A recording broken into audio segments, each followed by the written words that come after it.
What's poppin', y'all?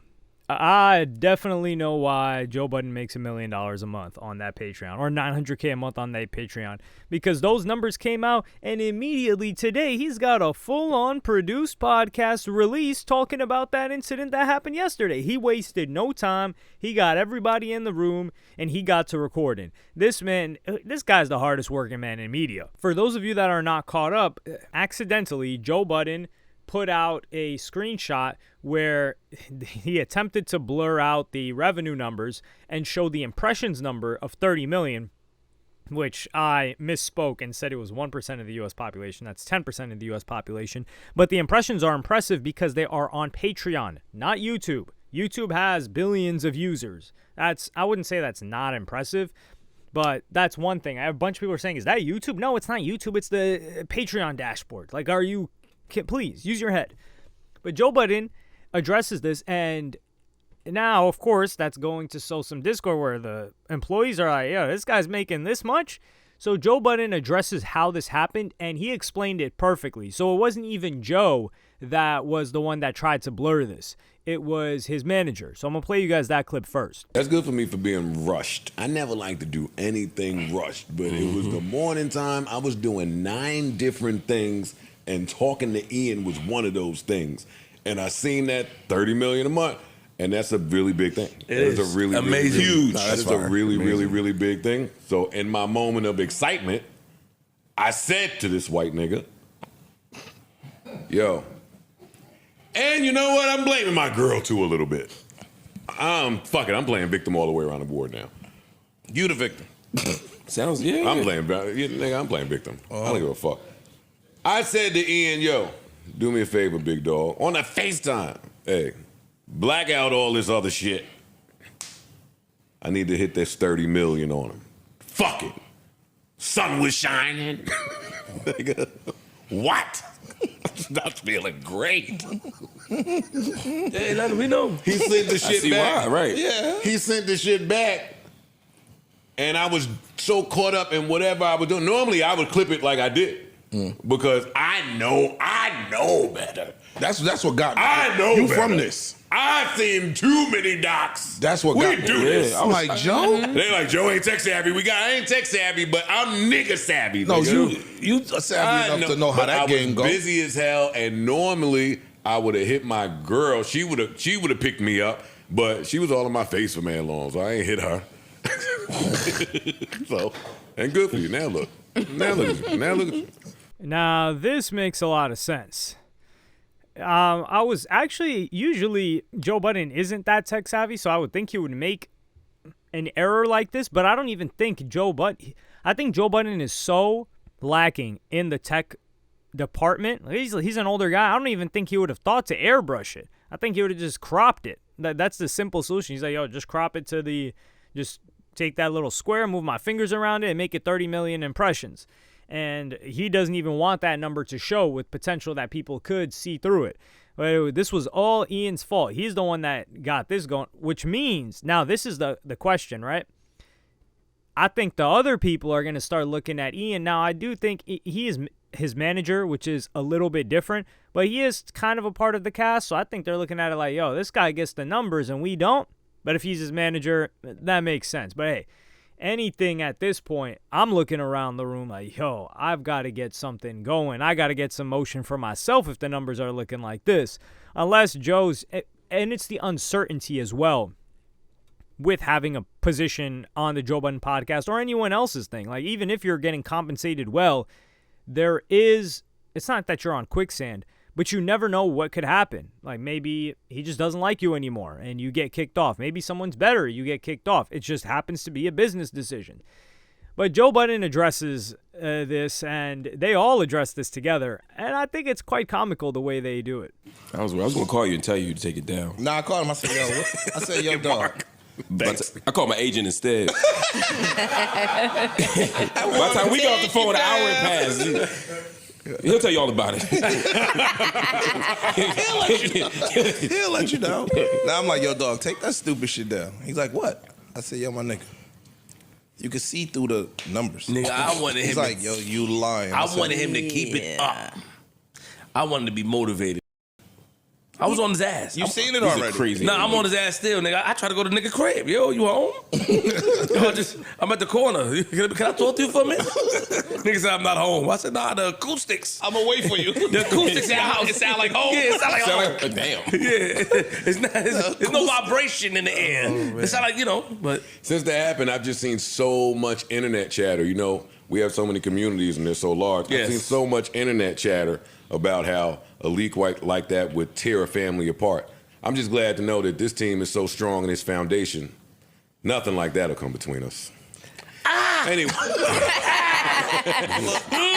Remember I told you addition by subtraction? I told you how to explain this. The addition was seeing that. Oh, wow. The subtraction would be, let's have a meeting. It's gonna bring us all closer together. Yeah. Yeah. We all gonna get much closer. Closer or something. We got our own group chat. We working out the details. That other group chat, they in there. Green bubbles is hell, mad green bubbles. I love this clip because this is like a fresh wound. You ever hurt yourself or you get cut and you don't even know where you got it until later and you're like, damn, this thing kind of stings. How did I even get this? Maybe you're like traveling or something and you wonder what happened. That's what this is. Right now they're hee-heeing, ha-haing over it, but it hasn't sunk in yet. Let it sink in a little bit. Let a couple of days pass. Let a couple of weeks pass. One thing I love that Joe Budden set the precedent on is, for anybody else, this might cause some problems, but I'm just so happy we got a cast where we would never let something like this come between us, right? Right? I'm pretty sure that's what Complex thought with Joe. I'm pretty sure that's what Spotify thought with Joe. Because you guys remember when Spotify kicked Joe the deal, or when Spotify gave Rogan that deal, that's when Joe Budden started crashing out on Spotify and saying, F these guys, I'm going on doing my own thing. He didn't get that 100 and who knows however million, 150 M's, I don't know how much it was, that licensing deal. And now he's better for it. He's getting $1 million a month or so, a little bit more than that. That's a lot of money. I don't know if Spotify was handing him a check like that, but he's made well for himself. But those are two instances where Joe Budden thought like, hey, or the companies probably thought like, yo, Joe, we're all good to go, right? And Joe's like, hell no, we're not good to go. So it's great to see him flip it on its head and be like, hey guys, we're all friends here, right? I just so happen to be the friend that makes $1 million a month while you guys make anywhere between 10 to 20, right? I mean, we all just get on a mic and talk, and they're gonna laugh about it right now. I do think Queen's Flip is really motivated because he's had his own thing going. So I think it shows him the possibilities of, now, of course, he's going to want to negotiate a little bit more, but it shows him the possibilities of what he can do for himself having the same platform and audience as Joe. Now, I think within a couple of weeks, like for example, like let's say someone's not struggling with bills because they're getting paid well. Let's say they start saying like, damn, I can't afford that. Or I would love to go on this trip, but it costs this much. Any minor financial, not burden or issue, that's not the correct word, but any financial stress or them not being able to get something that they know their boss could easily get, that's going to add up. Especially if they're thinking of buying a home or something. They're like, man, if my salary was, double what it is right now, that wouldn't hurt the boss. And it would make me feel a little bit better about myself. Or it would allow me to put a down purchase on this home. It would allow me to handle this type of mortgage. And that's the difference when you're working at a corporation versus a small business, in this case, Joe Budden. Like if you see, people see the numbers of, I don't know, Goldman Sachs or any of these public companies, they have to publish their numbers. But when you're one of 50,000 employees and even the CEO is so far away from you and the CEO sometimes isn't even the founder, you feel like, hey, what am I going to ask? There's like departments, there's different factions. It doesn't feel like it feels more of an entity and a business and a corporation than it does, oh, that's the homie that we work with. When you're doing something like Joe Budden, that's the boss, that's the CEO, that's the guy getting all the pay, that's the president. But we're sitting here chilling and talking to him all day, and we're kicking it, and we're having conversation. Like that separation between the boss and how difficult he is to reach, I think allows people to maybe justify their salaries based on how many people are there. And it's a lot easier to calculate the expenses of a Joe Budden versus a corporation, right? You're like, yo, we've got 50,000 employees. We've got offices in 10 different major cities. We've got lawyers on retainer. They've got this. So, my salary it just is what my salary is. But Joe Budden, they're like, okay, hold on. This apartment that we film at costs this much a month. We've got a full-time guy that handles all the video and audio. And what else is he paying for? Yeah, he's got a guy that does the editing. I think, is that the same guy that does the editing and the video and the audio? If so, they're like, hold on. This doesn't cost more than $100K a month to operate. Is the rest just going to Joe Budden's pockets? Ain't no way. And that's the downside, I guess you could say. And that's why most small businesses, the people do not find out how much it's making. They make sure that they don't find out how much it's making. The owner is. Well, we got a bit of a different reaction between Melissa Ford and Queen's Flip. So Queen's Flip gave his first reaction to when he saw those numbers.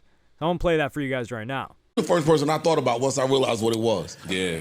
I need you to walk me through from the second you saw it, first reaction Got it. on, please, Flip. That's why I called you. So I wanted to hear this live. I usually check my Patreon public visitors, the people that come through. Got it. So I know that feeling. Got it. The number goes up, you're like, oh, shit. You know what I mean? You got to make sure that they subscribe to it. Okay. Whatever free ad you have that they watch. Make sure that actually works. Yeah, make sure it works. Yeah. So got it. So I was on my just regular. I get a DM.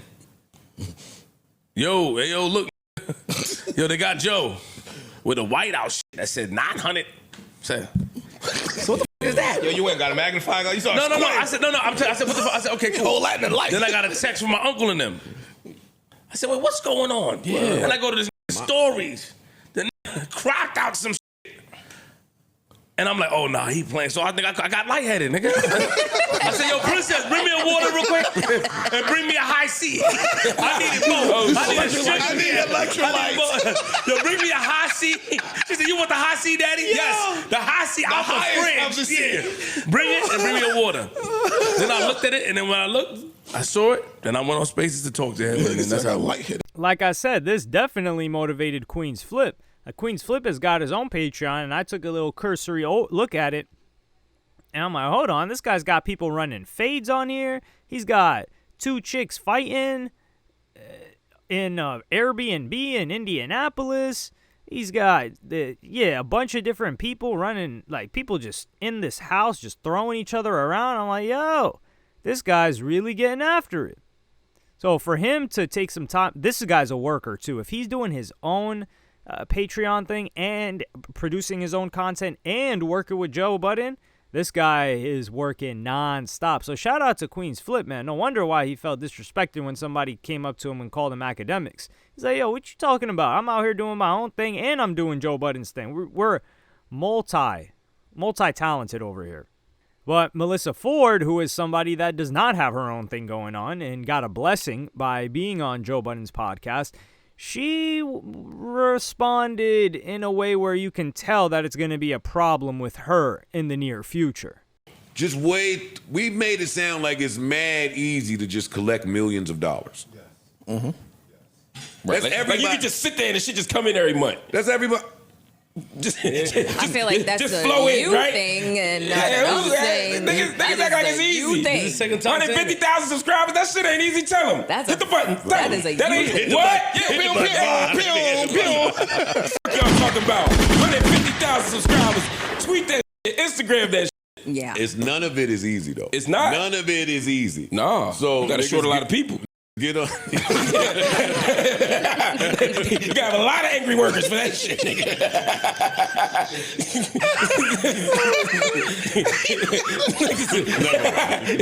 Tell them this, we ain't saw this shit.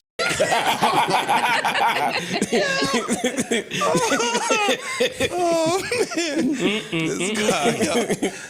That's funny. Okay, well, I'm going to pick up where you left off. I'm going to pick up where you left off. Thank you, sister. Mel. Okay, we got you locked in at least, right?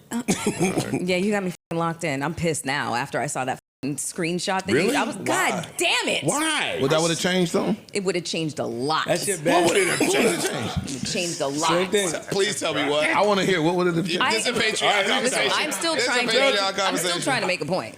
All right, Yeah, I'm still trying to make a point over Nigga, here. it'll change shit. Nigga, who the fuck y'all talking to? Yeah, nigga. It changed shit for you too? Yeah. No, it don't. Okay, It really hi. should. Okay, No, I'm not. we're doing what Fuck they up, nigga. hate. No more. Scary ass niggas We're ain't changing doing. You got 2 hours to decide. Okay. Where we signing, boss? You right. You right. My job was in danger.